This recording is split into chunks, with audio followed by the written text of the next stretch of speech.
ఈ 3 క్వశ్చన్స్ మీ పిల్లలకి మీ మీద బాగా ప్రేమ పెరిగేలాగా చేస్తాయి.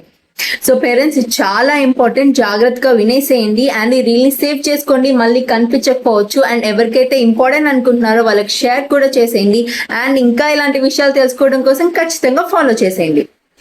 సో క్వశ్చన్ 1, ఈ రోజు నా వల్ల నువ్వేమన్నా హర్ట్ అయ్యావా అని తల్లిదండ్రులు పిల్లల్ని అడగాలి.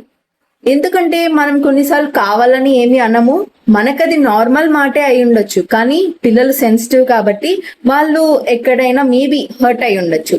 అండ్ సెకండ్ థింగ్ ఏంటి అంటే మేబీ మనం బిజీగా ఉండుండొచ్చు, కానీ వాళ్ళు మన పక్కనే ఉన్నా మనం బిజీగా ఉండి మన వర్క్ లోనో లేకపోతే ఇంకేదన్నానో బిజీగా ఉండి మేబీ ఎమోషనల్లీ వాళ్ళకి టైం ఇవ్వకపోయి ఉండొచ్చు. సో అట్లాంటి టైంలో వాళ్ళు హర్ట్ అవుతారు.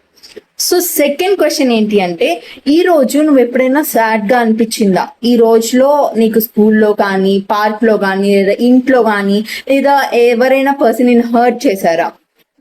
ఇది చాలా ఇంపార్టెంట్. చాలా మంది పిల్లలు ఆ బాధని లోపల ఉంచేసుకొని ఎవరు చెప్పాలో తెలియక అది భయం కింద, బాధ కింద, ఇన్సెక్యూరిటీగా ఫీల్ అయిపోద్ది. సో అందుకని మనం యాజ్ పేరెంట్స్ తెలుసుకొని ఆ బాధను తగ్గించి వాళ్ళకి రైట్ గైడెన్స్ ఇవ్వడానికి ఈ క్వశ్చన్ అనేది వాళ్ళకి చాలా యూస్ అవుతుంది. అండ్ ఆల్సో మనతో వాళ్ళు బాధ చెప్పుకుంటున్నారు అంటే మనం వాళ్ళకి బాగా క్లోజ్ అయితేనే చెప్పుకుంటారు. సో మనం వాళ్ళకి క్లోజ్ అవ్వాలి అంటే వాళ్ళ ఇన్నర్ హార్ట్ తెలుసుకోవాలి, కాబట్టి ఈ క్వశ్చన్ బాగా హెల్ప్ చేస్తుంది.